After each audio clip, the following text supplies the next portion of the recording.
దయతో కూర్చోండి. మనం దేవుని యొక్క వాక్యాన్ని ధ్యానం చేద్దాం. పరమగీత గ్రంథం 2వ సందేశం కొరకై పరమగీత గ్రంథము 2వ అధ్యాయము 14వ వచనాన్ని అందరం కలిసి చదువుకుందాం. పరమగీతముల గ్రంథము 2వ అధ్యాయము 14వ వచనాన్ని అందరం కలిసి చదువుకుందాం. బండ సందులలో ఎగురున పావురమా, పేటబిట్లను ఆశ్రయించు నా పావురమా, నీ స్వరము మధురము, నీ ముఖము మనోహరం. నీ ముఖము నాకు కనబడనిమ్ము, నీ స్వరము నాకు వినబడనిమ్ము. మరొకసారి బిగ్గరగా చదవండి అందరూ. బండ సందులలో ఎగురున పావురమా, పేటబిట్లను ఆశ్రయించు నా పావురమా, నీ స్వరము మధురము, నీ ముఖము మనోహరం. నీ ముఖము నాకు కనబడనిమ్ము, నీ స్వరము నాకు వినబడనిమ్ము. చాలండి. చదువుకున్న ఈ లేఖన భాగం చేరిరాగలిగిన మన హృదయాలకు, మన జీవితాలలో నుండి ప్రభువును ప్రకాశింపజేయుటకై హెచ్చరికగా, పురికొల్పుగా, ఆశీర్వాదకరంగా, దీవెనకరంగా ప్రేమగల దేవుడు చేయునుగాక. ఆమేన్.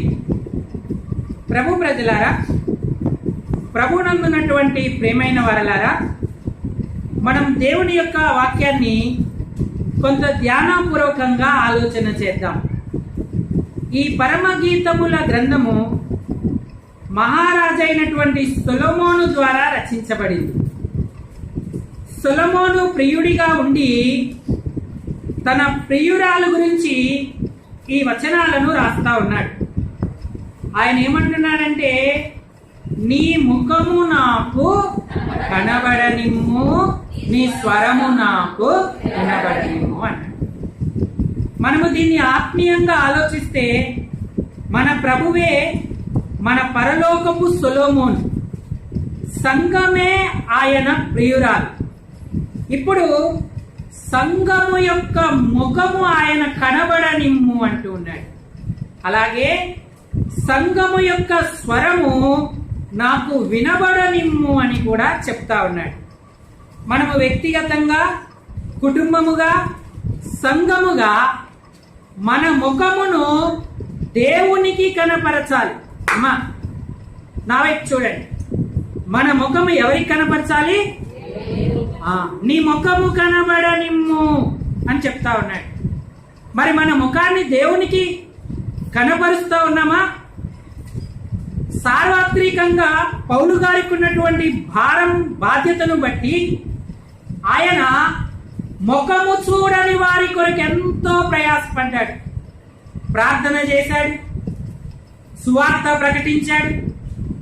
ఏ విధంగానైనా సరే వారిని రక్షించాలని ఆశపడుతూ వచ్చాడు.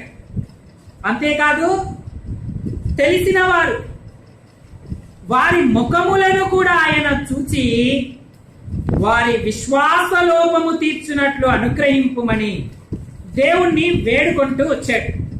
తెస్సలోనీయులకు రాసినటువంటి మొదటి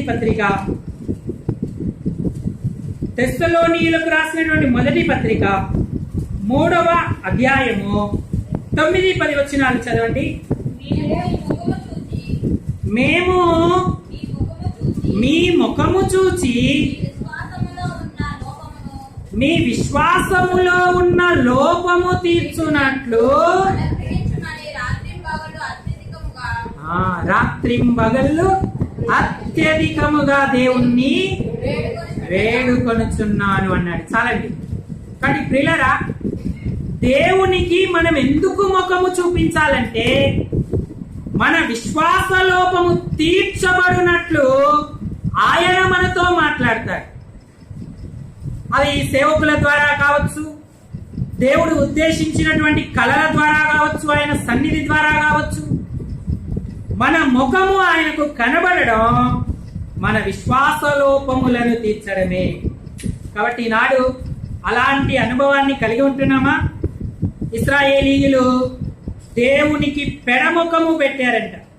2వ దినవృత్తాంతాల గ్రంథం 29వ అధ్యాయము 6వ వచనం. మన పితరులు ద్రోహులై మన దేవుడైన యెహోవా దృష్టికి చెడు నడతలు నడిచి ఆయనను విసర్జించి ఆయన నివాసమునకు పెడముఖము పెట్టుకొని దానిని దేవుని సన్నిధికి వారి ముఖములను చూపించలేదు. ఇంకా వారు తమ వీపులనే నా తట్టు త్రిప్పిరి అని దేవుని యొక్క వాక్యంలో రాయబడి ఉంది. నాడు దేవుని బిడ్డలం మన ముఖము మన దేవుడు చూచేట్టుగా ఆయన వైపు త్రిప్పుతా ఉన్నామా? ఆయన నివాస స్థలము వైపు మన ముఖం తిప్పుతా ఉన్నామా? అప్పుడు మన ఆధ్యాత్మిక జీవితంలో ఉన్న ప్రతి విశ్వాస లోపాన్ని ఆయన తీర్చి మరింతగా దేవుని మహిమ కొరకు మనల్ని సిద్ధపరిచేటువంటి వాడిగా ఉంటాడు. అడి ప్రియులారా, దేవుని సాన్నిధ్యాన మన వీపులను కాదు ముఖములను ఆయన తట్టు చూపించేటువంటి వారంగా ఉండాలి. అమ్మా, ముఖము అంటే ఇప్పుడు కలిగి ఉన్నటువంటి దాని గురించి, భౌతికమైన ముఖం గురించి కాదు. కొందరికి మరి తెల్ల ముఖం ఉండొచ్చు, ఎర్ర ముఖం ఉండొచ్చు, నల్ల ముఖం ఉండొచ్చు, చిన్న కళ్ళు ఉండొచ్చు, పెద్ద ముక్కు ఉండొచ్చు. వీటి గురించి దేవుడు బాధపడట్లేదు. ముఖము అంటే ఇక్కడ అర్థం ఏంటంటే అంతరంగిక స్వభావం, అంతరంగములో ఉన్నటువంటి వైఖరి.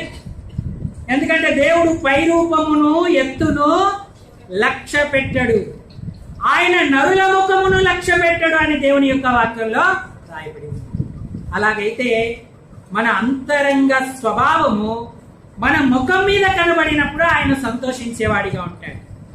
ఆయన ప్రసన్నతను మనకిచ్చి మనల్ని ఆశీర్వదించేవాడిగా ఉంటాడు. మన లోపల ఏమై ఉన్నామో మన ముఖం మీద స్పష్టంగా తెలుస్తూ ఉంటుంది. మన వైపు చూడండి అందరూ. దేవుని వాక్యంలో అంతరంగిక స్వభావమే ఒక విశ్వాసి ముఖం, సంఘం ముఖం. ఆ ముఖాన్ని మనం దిద్దుకుంటే విశ్వాస లోపము తీర్చుకున్న వారమై ధన్యులం అవుతా ఉంటాం. మన హృదయము నిండి ఉన్న దాన్ని బట్టే నోరు మాట్లాడుతుంది, ముఖ కవలికలు కూడా కనబడతా ఉంటాయి. ఏదో ఒక మరి శాస్త్రజ్ఞుడు, సైంటిస్ట్ అన్నారు కదా, ఏమన్నారు? Face is index of the mind అన్నాడు. మన హృదయము యొక్క విషయ సూచిక మన ముఖం. అంతరంగంలో ఏముందో ముఖం మీద కనబడుతూ ఉంటుంది. అంటే పిల్లల దేవుని బిడ్డలుగా దేవుని వైపు మన ముఖం తిప్పుతున్నామా? ఆయన నివాస స్థలం వైపు మన ముఖం తిప్పుతున్నామా? అప్పుడు మన విశ్వాస లోపము తీర్చేటట్టుగా దేవుడు మనతో మాట్లాడి మనల్ని బలపరిచేవాడిగా ఉంటాడు. బైబిల్ గ్రంథంలో కొన్ని ముఖాలు ఉన్నాయి. మన వైపు చూడండి, ఏమున్నాయి? నోటితో చెప్పండి. ఆశీర్వాదకరమైన ముఖాలు ఉన్నాయి, దేవుని ప్రసన్నతలు పొందని ముఖాలు కూడా ఉన్నాయి. వాటిలో కొన్నిటిని గురించి మనం ధ్యానం చేద్దాం. మొట్టమొదటి ముఖం చూడండి, మార్కు శుభవార్త 10వ అధ్యాయము. మార్కు రాసినటువంటి శుభవార్త 10వ అధ్యాయము 22వ వచనం. అతడు మిగుల ఆస్తి గలవాడు గనుక ఆ మాటకు ముఖము చిన్నబుచ్చుకొని దుఃఖపడుచు వెళ్ళిపోయాను అన్నాడు. మరి దేవుని వాక్యంలో సువార్తలు గమనిస్తే మనకు అర్థమవుతా ఉంటుంది. ఈయన ఒక యవ్వనస్తుడు, ధనవంతుడు, అంతేకాదు ఈయన అధికారి అని దేవుని యొక్క వాక్యంలో ఉంది.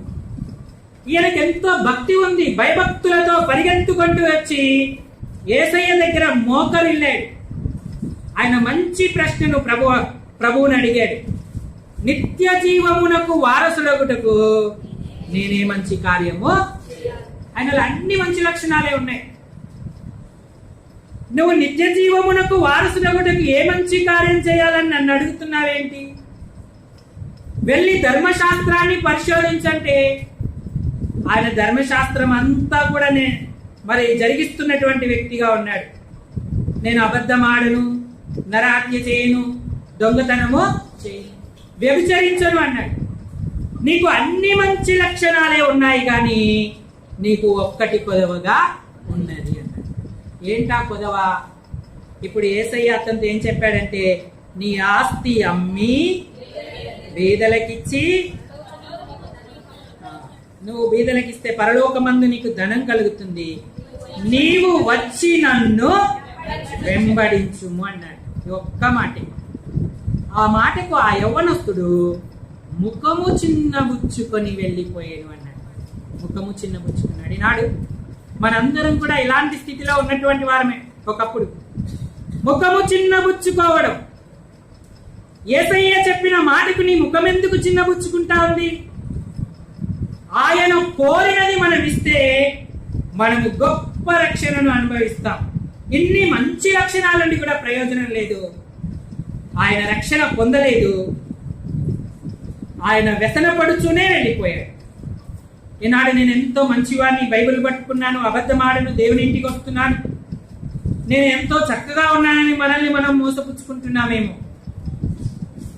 ముఖము చిన్నబుచ్చుకున్న యవ్వనస్తుడి వలనే ఇంకా రక్షణ పొందినటువంటి స్థితిలో ఉన్నామా? రక్షణ ఎంతో ఆశీర్వాదం, గొప్పది. ఆయన మాట నీకు నొప్పి కలిగించవచ్చు, బాధ కలిగించవచ్చు, కానీ నీవు ఆయనను అంగీకరిస్తే గొప్ప ధన్యతను, దీవెనను పొందుతావు. జక్కయ్య మరి ఎంతో పాపిగా అక్కడ, అంటే ఎంతో అన్యాయస్తుడిగా ఉన్నాడు, సుంకరిగా. నేను నీ ఇంట ఉండవలసి ఉన్నదన్న ఒక్క మాటతో త్వరగా చెట్టు దిగి యేసయ్యను హృదయంలో, ఇంటిలో చేర్చుకున్నాడు. ఆయన ముఖము ఎంతో వెలిగిపోయింది. దేవుడు ఏమన్నాడు? ఇతడును అబ్రహాము కుమారుడే, నేడు ఈ ఇంటికి రక్షణ వచ్చి ఉన్నదన్నాడు. యేసయ్య ఏమీ మాట్లాడలేదు, కానీ తన అంతరంగ స్వభావం మార్పు చెందింది. ఆయన అంతరంగ వైఖరి మార్పు చెందింది. అయ్యో, నేను ఎంతో అన్యాయస్తుడను, పాపిని, సుంకము వసూలు చేస్తూ అన్యాయంగా అనేకుల సొమ్ము నా ఇంట్లో పెట్టుకున్నానని. ఇప్పుడు యేసు అక్కడికి రాగానే ఆయనలో పరివర్తన మొదలై ఆయన ముఖము మారింది, ధన్యుడయ్యాడు. ఈనాడు రక్షణ పొందేటువంటి అనుభవాన్ని మనం పొందుతున్నామా? ఎందుకంటే మనం చిన్నబుచ్చుకొని వెళ్ళకూడదు. యేసయ్య మన కొరకు ఈ లోకానికి వచ్చి తన ముఖమును వికారము చేసుకున్నాడు. మనుషులు చూడనల్లని వాడిగా, ఎవరు అతన్ని చూసి అపేక్షించునంతగా అతడు లేకపోయాడు. వ్యాధిని అనుభవించిన వాడిగా ముఖమును వేలాడదీసుకున్నాడు. అడుకరకు నిలువు కరకు వేలాడు. ఆయన ముఖంపై ఉమ్మివేయబడింది. అరచేతులతో ఆయన చెంపలపై చరిచాడు, పిడిగుద్దులు గుద్దాడు. ఇదంతా నీనా రక్షణ కొరకే, నీనా పాపక్షమాపణ కొరకే ప్రభు పొందుతూ వచ్చాడు. నీకు చిన్నబుచ్చుకునే ముఖం ఇవ్వాలని కాదు సుమా, వెలుగుతో నింపబడిన హృదయం, వెలుగుతో నింపబడిన ముఖం కావాలని దేవుడు తన ప్రాణాన్ని సెలవులో పెట్టాడు. ఆకరక్త పట్టు వరకు కార్చి చనిపోయి సమాధి నుంచి ఆయన తిరిగి లేపబడ్డాడు. ఎవరైతే ఆయన వైపు తమ ముఖములు తిప్పుతారో ఇక వారి ముఖం ఎన్నడూ చిన్నబుచ్చుకోదు. వారు సిగ్గునందరు, ఆయన వెలుగు పొంది ఆనందించే వారిగా ఉంటారు. కీర్తనలు 34, కీర్తనల గ్రంథము 34వ కీర్తన. ఒక్క నిమిషం అమ్మ, నేను చెప్పిన తర్వాతనే చదువు. 5వ వచనం చదవండి. వారు ఆయన తట్టు చూడగా వారికి వెలుగు కలిగెను, వారి ముఖములెన్నడును లజ్జింపకపోవును అన్నాడు. కాబట్టి ఇప్పుడే ప్రభువైన యేసుక్రీస్తుని నీ సొంత రక్షకుడిగా అంగీకరించు. నేను పాపిని ప్రభు అని ఒప్పుకో. చిన్నబుచ్చుకొని వెళ్ళకు. యేసుక్రీస్తు యొక్క రక్షణ పొంది, వెలుగు పొంది ఆనందంతో ఇక్కడి నుండి వెళ్ళు, ధన్యుడు అవుతాం. వీళ్ళ ఒకప్పుడు అంతా మనం ఒక సిగ్గుతోనే నిండి ఉన్నది, చిన్నబుచ్చుకున్న వారిని. కానీ యేసు సిలువలో చేసిన కార్యాన్ని బట్టి మన నేత్రాలు ఆయన వెలిగించాడు. ఇప్పుడు ఆయన వెలుగు మన ముఖముల మీద ఉంది. ఇక మనం ఎన్నడూ సిగ్గుపడనక్కర లేకుండా ఆయన మనల్ని ఆశీర్వదిస్తూ వస్తాడు, దీవెనతో నింపుతాడు. దేవునికి స్తోత్రం. ఒకవేళ రక్షించబడి దేవుని బిడ్డలమై ఉంటే, అంతేకాదు నీటి బాప్తిస్మలో సాక్ష్యం ఇచ్చి సంఘ సహవాసంలో చేర్చబడి ఉంటే ధన్యులు. అలాగే అక్కడే మనము నిలకడగా ఉండి ఇంకా ఇంకా ఆయన ప్రసన్నతను మనం పొందుకునేటువంటి వారంగా ఉండాలి. యాకోబు బేతేలు అనే స్థలమున ప్రొద్దుగుప్పినప్పుడు పద్దనారాముకు వెళ్ళిపోయాడు. చీకటి, జీవితం అంతా చీకటిగా ఉంది, చీకటిగానే ఉంది. తిరిగి అతడు బయలుదేరి వచ్చేటప్పుడు పెనుయేలులో సూర్యోదయమాయేను అని దేవుని యొక్క వాక్యం సెలవిస్తా ఉంది. చాలా సంవత్సరాలు పద్దనారాములో ఉన్నాడు. తిరిగి వచ్చేటప్పుడు సూర్యోదయం అయింది. అప్పుడు ఆయన ఏమని సాక్ష్యం ఇచ్చాడంటే, నేను దేవుని ముఖమును చూచి తిని, నువ్వు నన్ను ఆశీర్వదిస్తే గాని నేను నిన్ను. అక్కడ ఎంతో పోరాడి దేవుని యొక్క ముఖము చూసి ఆశీర్వాదాన్ని సంపాదించుకొచ్చాడు. దావీదు కూడా కీర్తనల గ్రంథంలో రాయబడి ఉంది, నేను నీతి గలవాడనై నీ ముఖ దర్శనము చేసేదను, నీ స్వరూప దర్శనము చేత నా ప్రతి ఆశ తీర్చుకొందునన్నాడు. కీర్తన 17:15 వచ్చాను. కీర్తన 17.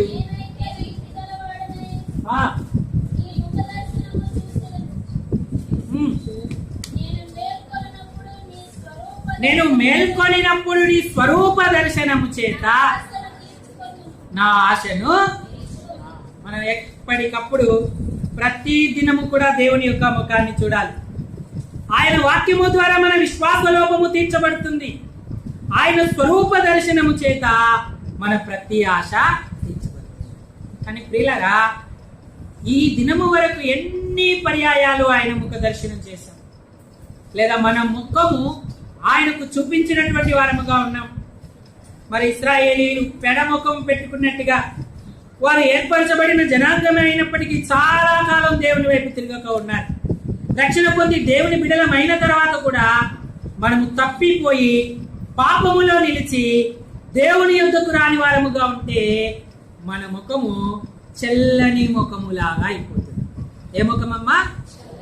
ఇది రెండవ ముఖం. ఏ ముఖము? చల్లని ముఖం. చూడండి, లూకా శుభవార్త 15వ అధ్యాయము. ఇక్కడ చెప్పబడిన ఉపమానంలో ఒక తండ్రికి 2 కుమారులు ఉన్నారు. అందులో చిన్నవాడు ఆస్తిని అంతా పుచ్చుకొని దూరదేశం వెళ్ళాడు. దుర్వ్యాపారం వలన అంతా పాడు చేశాడు. ఆ దేశంలో కరువు వచ్చింది. ఆ కరువుకు అతడు తాళలేకపోయాడు. నా తండ్రి ఇంట అనేక మంది కూలివాళ్ళకి అన్నం ఉంది, ఇక్కడ నేను ఆకలికి చచ్చిపోతున్నాను అన్నాడు. అతని ముఖం ఇప్పుడు తండ్రి దగ్గరికి రావాలి. కానీ అతని ముఖం ఇప్పుడు తండ్రి దగ్గరికి రావడానికి ముఖము చల్లని స్థితిలో అతడు ఉన్నాడు. 18వ వచనం చదవండి. నేను లేచి నా తండ్రి యొద్దకు వెళ్ళి, తండ్రి, నేను పరలోకమునకును విరోధముగాను నీ ఎదుటను పాపము ఒప్పుకొందును అనుకుంటా ఉన్నాడు. ఏ ముఖం పెట్టుకొని వెళ్తాడు ఇప్పుడు తండ్రి దగ్గరికి? ఆస్తంతా దుర్వ్యాపారం వల్ల పాడు చేశాడు. ప్రియులారా, మనం కూడా దేవుడిచ్చిన కృపను దుర్వినియోగపరుస్తున్న వారమైతే మన ముఖము చల్లని ముఖం అవుతుంది. ఏ ముఖం అవుతుందమ్మా? మరి చల్లని ముఖానికి దేవుని యొక్క ప్రసన్నత లభిస్తుందా?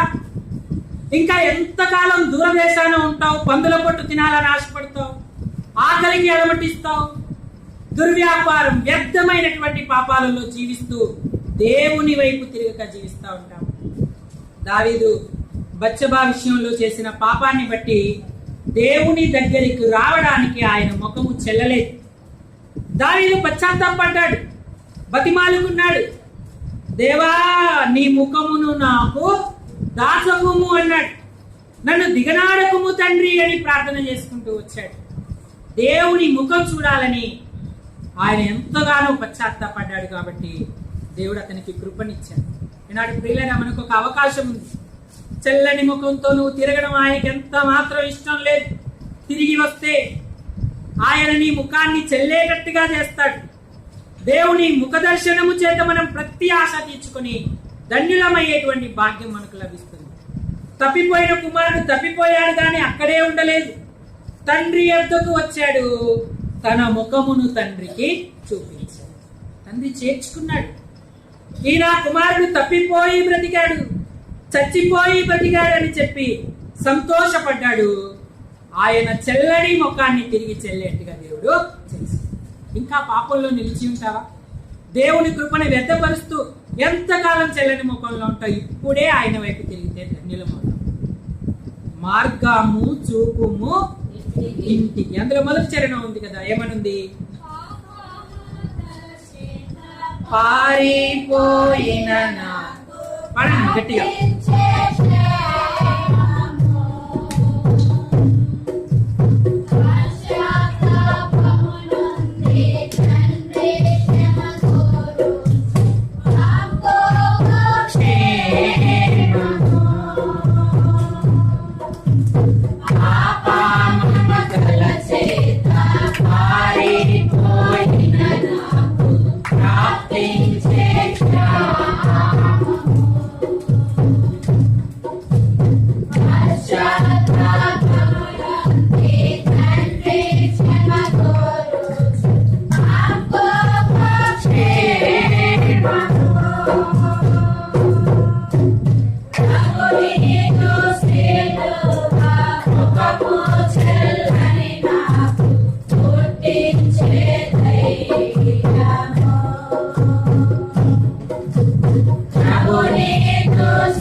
చల్లని ముఖం మనకు ఉండకూడదు, తిరిగి రావాలి యేసయ్య దగ్గరికి. సంఘానికి రాకపోతే, దేవునికి ముఖము మనం చూపించకపోతే, దేవుని వాక్యం చేత దిద్దుబాటు చేయబడకపోతే మనకేమి, ఇతరులకేమీ నష్టం ఉండదు. అది మనకే, మన ఆధ్యాత్మిక జీవితాన ఎంతో నష్టంగా ఉంటుంది. ఎంతకాలం దేవునికి పెడముఖం దూరమై మనం జీవిస్తూ ఉంటాం. సావాసం ఎంతో శ్రేష్టమైనది. చల్లని ముఖం వద్దు, మన ముఖాన్ని చెల్లించుకుంటే మనం ధన్యులమవుతాం. ఇక మూడవదిగా చూడండి, 30వ అధ్యాయం ఆదికాండము 31వ అధ్యాయానికి రండి. 2వ వచనం చదవండి. మరియు అతడు లాబాను ముఖము చూచినప్పుడు అది నిన్న మొన్న, ఇదేం ముఖం అమ్మా, వింటున్నారా? లాబాను ముఖము చూచినప్పుడు అది నిన్న మొన్న ఉండినట్లు అతని ఎడల. యాకోబు లాబాను ముఖాన్ని చూశాడంట. తొలుతగా యాకోబు పతనారాములో ఇంట అడుగు పెట్టినప్పుడు ఉన్న ముఖము ఇప్పుడు లాబానుకు మరి యాకోబు ఎడల లేదు. దీన్ని ఏ ముఖం అనాలంటే ఓర్వలేని ముఖము అనాలి. ఏ ముఖం అనాలమ్మా? గట్టిగా చెప్పండి, ఏ ముఖం అనాలి? ఎందుకు యాకోబును ఓర్వలేకపోతున్నాడు లాబాను? అతని కుమారులు కూడా అదే మాట పలుకుతా ఉన్నారు. చూడండి, 31వ వచనంలో రాయబడి ఉంది, మొదటి వచనంలో రాయబడి ఉంది, లాబాను కుమారులు తన తండ్రికి కలిగిన యావత్తు యాకోబు తీసుకొని తన తండ్రికి కలిగిన దాని వలన ఈ యావదాస్తి సంపాదించనని చెప్పుకునే మాటలు యాకోబుకు. ఈనాడు మనకి ఈ ముఖం ఉందా? లాబాను లాంటి ముఖం మనకి ఎలాంటి ఆశీర్వాదాన్ని కలగజేయదు. అంటే ఇక్కడ అర్థం ఏంటంటే, ఒకని అభివృద్ధిని చూసి ఓర్వలేకపోవడం మనకి ఎంతో క్షీణ దశను కలిగిస్తూ ఉంటుంది. అసలు లాబాను యొక్క ఆశీర్వాదం అంతా యాకోబు వలనే కలిగింది. ఆ లాబాను కూడా శకునము చూసి తెలుసుకున్నాడు, యాకోబు నా ఇంటికి వచ్చాడు, నా దూతలు, నా గొర్రె పిల్లలు అన్ని వృద్ధి చెందాయి, నా చేతిలో కష్టార్జితం దీవించబడింది, నీ వలననే దేవుడు నన్ను ఆశీర్వదించాడని నేను తెలుసుకున్నానన్నాడు. కానీ ఇప్పుడు మాత్రం లాబాను యాకోబు ముఖము లేదా యాకోబును చూసినప్పుడు యాకోబుకు ఆ ముఖం నిన్న మొన్న ఉండినట్టు ఉండలేదు అన్నాడు. దేవుని పిల్లలంగా ఇలాంటి ముఖం మనం కలిగి ఉంటే మనకి ఎలాంటి దీవెన ఉండదు. కాబట్టి ఇతరుల అభివృద్ధిని ఆనందించేటువంటి వారంగా ఉండాలి. వారికి కలుగుతున్నటువంటి భౌతికమైన అభివృద్ధి కావచ్చు, ఆత్మ సంబంధమైన అభివృద్ధి కావచ్చు, అది దేవుని యొక్క ఆశీర్వాదం అని గుర్తించాలి. యాకోబు చాలా కష్టపడ్డాడు. 21 సంవత్సరాలు ఆ మంచుకు తడుస్తూ, ఎండకు ఎండుతూ, ఆ గొర్రెలను కాస్తూ, ఆ గొర్రెలకు రకరకాలైన పరిచర్యలు చేస్తూ మరి ఆ మందను వృద్ధి చెందిస్తూ వచ్చాడు. వారికి ఆ గొర్రెలకు సరి అయినటువంటి సదుపాయాలు చేస్తూ వచ్చాడు. లాభాలు 10 మార్లు జీతం మారుస్తూ వచ్చాడు. తనకి ఇష్టం వచ్చినట్టుగా ప్రవర్తిస్తూ వచ్చాడు. ఆయన ముఖం ఇప్పుడు యాకోబుతో సరిగా లేదు. మరి ప్రియులారా, నేను నా ఆధ్యాత్మిక జీవితంలో ఇలాంటి ముఖం కలిగి ఉంటే మనకు దీవెన ఉండదు. మొదటిది ఏ ముఖము? చిన్నబుచ్చుకున్న. రెండవది చల్లని ముఖం. మూడవది ఓర్వలేనటువంటి. ఇవన్నీ కూడా నెగిటివ్ షేడ్స్, వ్యతిరేకంగా ఉండేటువంటి ముఖాలు, విశ్వాసులకు ఉండకూడనటువంటి ముఖాలు, సంఘానికి దేవుని పిల్లలకు ఉండకూడనటువంటి ముఖాలు. అలాగైతే నీ ముఖము నాకు కనబడనిమ్మంటే దేవుడు ఏ ముఖాన్ని మనలో చూడాలనుకుంటున్నాడు? ఏ ముఖమైతే ఆయన ప్రసన్నత మనకు కలుగుతుంది? చూడండి, 4వదిగా ఎస్తేరు గురించి చెప్పబడింది. ఆమె ముఖము ఎలాంటి ముఖమో ఇక్కడ రాయబడి ఉంది. ఎస్తేరు గ్రంథము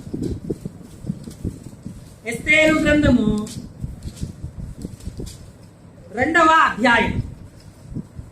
ఎస్తేరు గ్రంథము 2వ అధ్యాయము 7వ వచనం చదవండి. తన పిన్న తండ్రి కుమార్తె అయిన హదస్సా తల్లిదండ్రులు లేనిదై ఉండగా ఆమెను పెంచుకొనెను. ఆమె అందమైన రూపమును సుందర ముఖము గలదై ఉండేను. అంటే సంఘానికి, విశ్వాసులకు ఎస్తేరు లాంటి లేదా హదస్సా లాంటి ముఖం ఉండాలి. సుందర ముఖము గలది అంటూ ఉన్నాడు. ఏ ముఖమమ్మా? నాతో చెప్పండి. మొదటిది ఏ ముఖము? నాతో చెప్పండి. మొదటిది చిన్నబుచ్చుకున్న ముఖము. రెండవది చల్లని ముఖము. మూడవది ఓర్వలేని ముఖము. ఇప్పుడు 4వది చెప్పండి. 4వది సుందర ముఖము. ఎస్తేరు ఎంత ధన్యురాలయ్యిందంటే ఆమె భౌతికమైన వర్చస్సు గురించి ఇక్కడ చెప్పబడలేదు, కానీ ఆమె అంతరంగిక స్వభావము గురించి, వైఖరి గురించి చెప్పబడింది. ఆమె అంతరంగంలో ఎలా ఉందో ఆమె ముఖంలో కనబడతా ఉంది. ఆమె సుందరమైన ముఖము గలది. ఎందుకంటే ఆమె తల్లిదండ్రులు లేనిదై ఉన్నప్పుడు మొర్దెకై ఆమెను పెంచుకున్నాడు. మొర్దెకై యొక్క మాట ఆమె మహారాణి అయిన తర్వాత కూడా వింటూ వచ్చింది. ఆయన మాటకు లోబడుతూ తన ముఖాన్ని సుందర ముఖంగా దిద్దుకుంటూ వచ్చింది. ఆమె స్వభావంలో ఎంత మాత్రమూ మార్పు రాలేదు. అందుకని ఆమె ధన్యురాలైంది. ఆమె రాజనగరికి వెళ్ళిన తర్వాత నేను మాదియా పారశీక సామ్రాజ్యపు అధినేతను, నాకున్న శక్తి అధికారం ఎవ్వరికీ లేదని విరవేయలేదు, కానీ మొర్దెకై పోషణ కాలమందు ఆయన మాట వినుచున్నట్టుగానే ఇప్పుడును ఆమె ఆయన మాట వినుచుండేది. మనము లోబడడం సుందర ముఖాన్ని మనకు కలగజేస్తా ఉంటుంది. సంఘము క్రీస్తుకు లోబడాలి. మన పైన ఉన్న నాయకులకు మనము లోబడాలి. దైవ సేవకులకు లోబడాలి. పెద్దలకు లోబడాలి. లోబడవలసిన వారికి మనం లోబడి వారి మాట వింటున్నప్పుడు ఎస్తేరు వలె మన ముఖము సుందర ముఖంగా ఉంటుంది. నిజంగా ఎస్తేరును చూసిన వారందరికీ కూడా మళ్ళీ మళ్ళీ చూడాలనిపించింది. ఎస్తేరు రాజు యొక్క గదిలోకి వెళ్ళినప్పుడు, ఆయన అంతఃపురంలోకి వెళ్ళినప్పుడు ఎస్తేరును చూడగానే మరి దేవుని యొక్క దయ, రాజు యొక్క దయ ఆమె మీద పడింది. ఆమె కన్యకలందరికంటే ఎక్కువగా ఆమెను ప్రేమించను అన్నాడు. 17వ వచనం 2వ అధ్యాయంలో చదవండి. కన్యకలందరికంటే, ఆ స్త్రీలందరికంటే రాజు ఎస్తేరును ప్రేమించను. కన్యకలందరికంటే ఆమె అతని వలన. ఈనాడు ఈ దయను మనం పొందుతున్నామా? మనం సుందర ముఖం ఉంటే దేవుని దయ పొందుతాము, మనుషుల దయను కూడా పొందేటువంటి వారముగా ఉంటాం. ఎస్తేరు తన స్వజాతీయుల కొరకు ఎంతగానో ప్రయాసపడింది. 3 రోజులు అన్నపానాలు మాని శత్రువు వారి మీదికి తీసుకొచ్చిన ఖడ్గాన్ని తిప్పివేయడానికి కన్నీటితో దేవుని సన్నిధిని బ్రతిమలాడుకున్నట్టుగా ఉంది. ఈ అనుభవమే మనకు సుందరమైన ముఖం తీసుకొస్తుంది. మన విశ్వాసం మనుష్యుల జ్ఞానాన్ని ఆధారం చేసుకోకూడదు, దేవుని శక్తినే ఆధారం చేసుకోవాలి. దేవుని వాక్య ప్రకారమే మన ఆధ్యాత్మిక జీవితాన్ని దిద్దుకునే వారంగా ఉండాలి. దేవుడు సుందర ముఖం చూడాలనుకుంటున్నాడు. ఎస్తేరును చూస్తే ఆయన ఆమెను ఆశీర్వదించాలని కోరుకుంటాడు. మరి మనల్ని అలా కోరుకుంటాడా? సుందర రూపం కలిగి ఉన్నామా? తిరుగుబాటుతనం, ఎదురు తిరగడం, వ్యర్థమైన మాటలు మాట్లాడడం, లేడిపోని వచించడం, అది మన ముఖమునకి ఎప్పుడూ శోభనివ్వదు. దేవుని దీవెన మన మీద ఉండదు, మనుషుల యొక్క దయ మన మీద ఉండదు. ఎప్పుడైతే ఎస్తేరు తన స్వభావాన్ని ఇలా కనపరిచిందో దేవుడు ఆమెను దీవించాడు, ఆమెను ప్రసన్నతతో నింపి ఆశీర్వదించాడు. ఈ అనుభవం మనం కూడా పొందాలి. 5వదిగా మన ముఖము ఎలా ఉండాలంటే అపోస్తలుల కార్యాలకు రండి. అపోస్తలుల కార్యాలు 6వ అధ్యాయము 15వ వచనం చదవండి. సభలో కూర్చున్న వారందరూ అతని వైపు తేరి చూడగా అతని ముఖము దేవదూత ముఖము వలె వారికి కనబడెను. ఈనాడు మన ముఖం ఎలాగుంది? దేవదూత ముఖము వలె అతని ముఖం వారికి కనబడెను అన్నాడు. స్టెఫెన్ గురించి చెప్పబడిన మాట ఇది. వారంగా ఉండాలి. దేవదూత ముఖము వలె ఆయన ముఖము ప్రకాశించెను అన్నాడు. ఈనాడు మన పరిచర్య ఆపివేస్తే మన ముఖము దేవదూతల్లాగా ఉండదు. ఎందుకంటే సనుగులు, సంశయాలని సంఘంలో సహజంగా ఉంటాయి.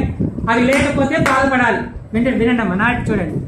సనుగులు లేకపోతే ఏం చేయాలి? బాధపడాలి. నిజమే. ఏ పంట అయితే సమృద్ధిగా పండుతుందో ఆ పంటకే పురుగులు వస్తాయి.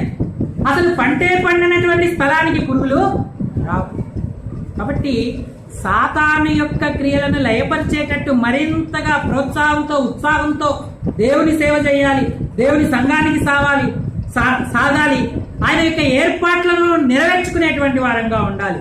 సనుక్కుంటూ గొనుక్కుంటూ శరీరానుసారంగా ఇంకా లోకంలో ఉంటే ఆ ప్రత్యక్షతను మనం కోల్పోతాం. ఈ సనిగిన వారి ముఖాలు ఎంపీ కూడా దేవదూత ముఖాల్లాగా లేవు.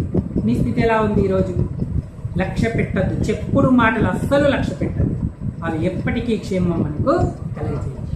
మన ప్రార్థన, వాక్య ధ్యానం, దేవుని సన్నిధి మనకిచ్చిన పని, వీటి మీదనే మన మనసును నిలుపుకుంటే మనం ధన్యులమవుతాం. స్టెఫెను వలె మన ముఖము ప్రకాశించేటువంటి ముఖముగా ఉంటుంది. ఇక ఆరవ ముఖం చూద్దాం. చూడండి, 1 రాజుల గ్రంథం 17వ అధ్యాయం. రాజుల మొదటి గ్రంథం 17వ అధ్యాయము. ఒక్క నిమిషం అండి. 18వ అధ్యాయానికి రండి. 42వ వచనం చదవండి.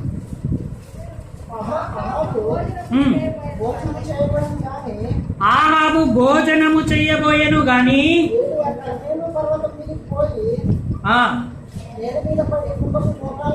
ఏలియా కర్మేలు పర్వతం మీదికి పోయి నేల మీద పడి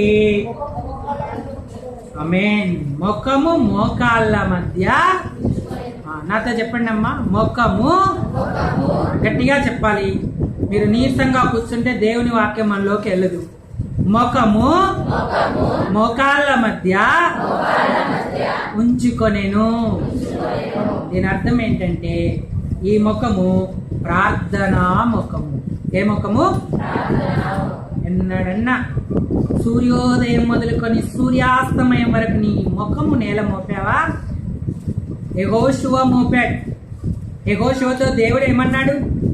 యెహోషువా, నీవేళ నీ ముఖమును నేల మోపుకొందు.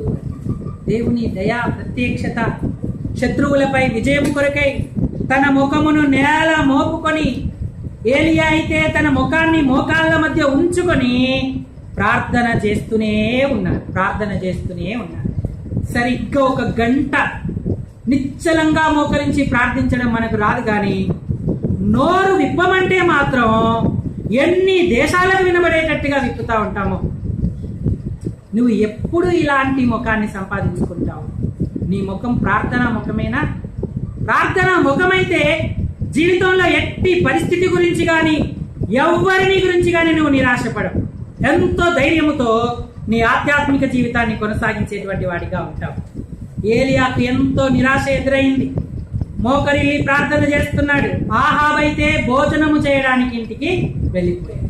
మనం ఎప్పుడు భోజనం మీదే పెడతాం కానీ ఉపవాసం మీద మనసు పెట్టాం. భోజనం శక్తిని ఇస్తుంది అనుకుంటాము కానీ ఉపవాసం మనల్ని నీరసింపజేస్తుందని మనం యోచిస్తూ ఉంటాం. కానీ ఒక్కరోజు ప్రతిష్ఠించుకొని నిజంగా ఉపవాసం ఉండి మనోపూర్వకంగా ఆయన వైపు తిరిగి చూడు. పనివాణ్ణి 7 మారులు పంపించాడు. ఒకసారి కాదు, 2 సార్లు కాదు. పనివానికి చాలా విసిగొచ్చి ఉంటుంది. అయ్యా, అక్కడ ఏది నాకు కనబడట్లేదని చెప్పి ఏలియాకు ప్రత్యుత్తరం ఇస్తున్నాడు. ఒక్కసారి పో, ఏం కనబడుతుందో చూడు అన్నాడు. వాడు 2వసారి వెళ్ళాడు. మేఘము కనబడట్లేదు, వాన వచ్చే సూచన కనబడట్లేదు. మళ్ళీ తిరిగి వచ్చాడు.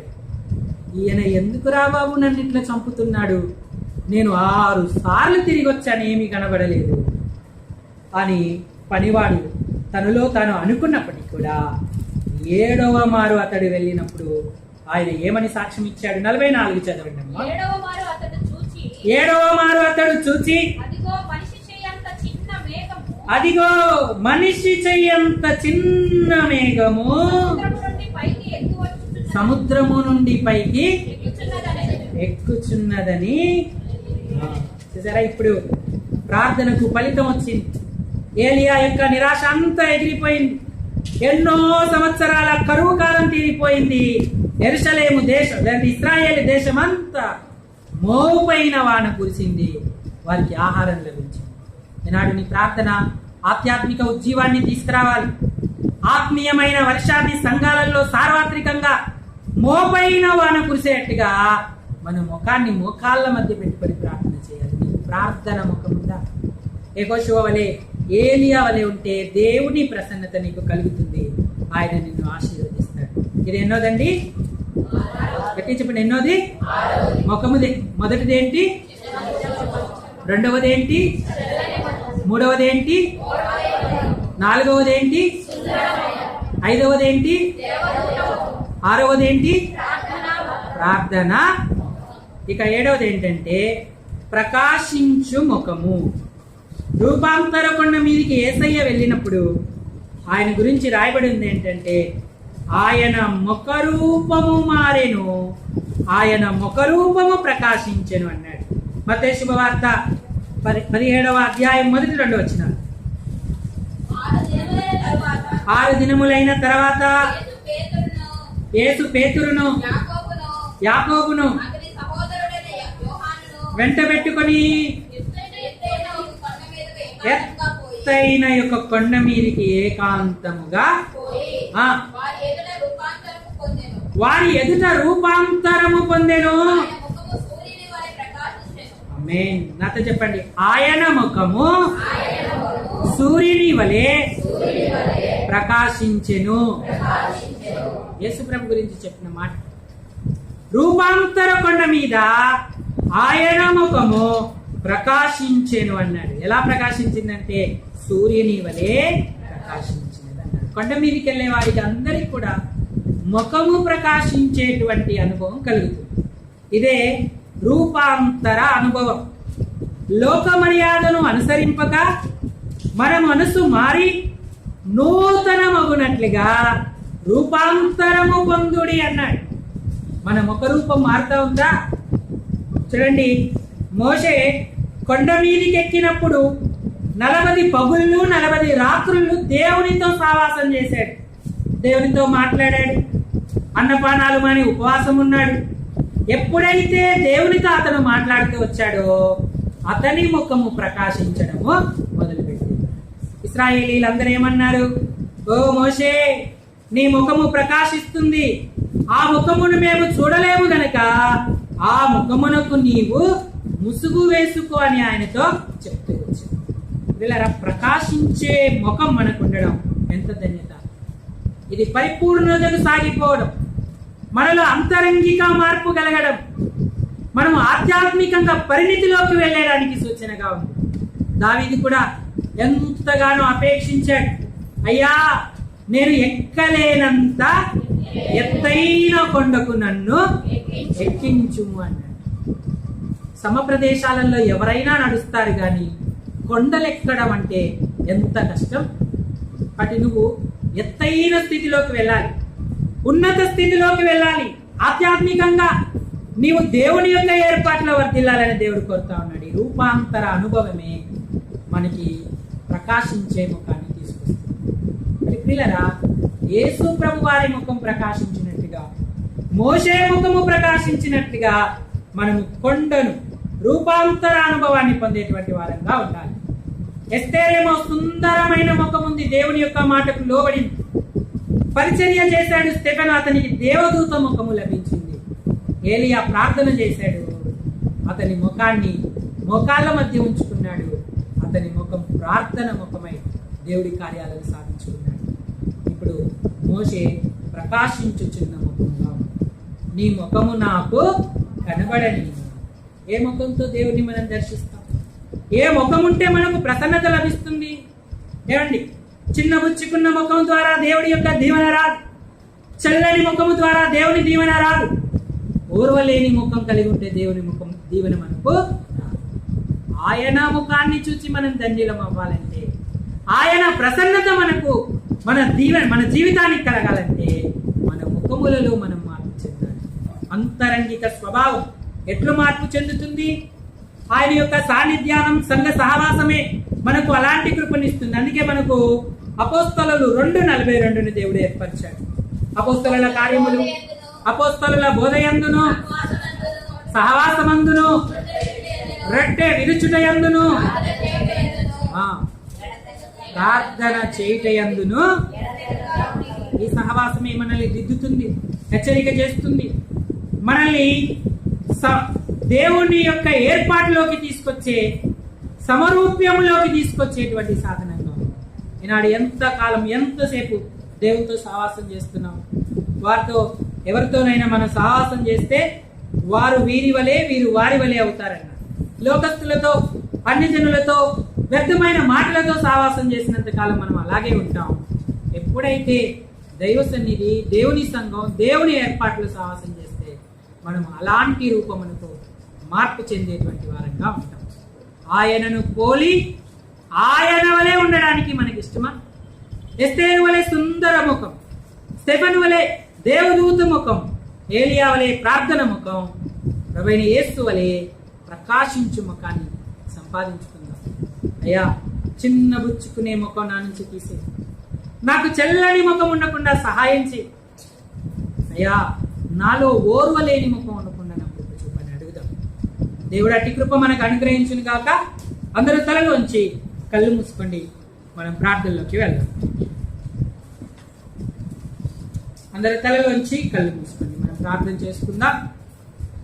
ఇలా ఇంతవరకు దేవుని యొక్క వాక్యాన్ని మనం ఆలకించాం. ఏ ముఖముతో ప్రభువును మనం దర్శిస్తాం? నీ ముఖము నాకు కనబడనిమ్ము అన్నాడు. వ్యతిరేకమైన చిన్న బుచ్చుకునే ముఖం, చల్లని ముఖం, ఓర్వలేని ముఖం అనుకుంటే దేవుడు దాన్ని చూసి ఆనందించడు. ఆయన ప్రసన్నత మనకి.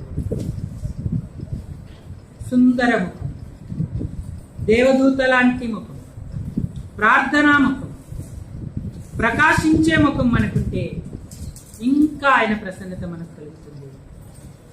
మనను ఆయన ఏర్పాట్లో దీవించేవాడిగా ఉంటాడు. పరిపూర్ణతకు సాగిపోతున్న మనకు అలాంటి అనుభవం ఉందా? అయ్యా, నన్ను దర్శించు, నాతో మాట్లాడు. నా ముఖము నీకు చూపించేటప్పుడు ఎస్తేరులాగా, స్టెఫెను వలె, దేవదూత వలె, ప్రభువైన యేసుక్రీస్తు వలె ఉండడానికి సాయం నన్ను దీవించు అని ప్రభుని అడుగుదాం. ఈ తలంపులతో ఒక సహోదరుడు, ఒక సహోదరు ఒకరి తర్వాత ఒకరు క్లుప్తంగా ప్రార్థన చేయండి.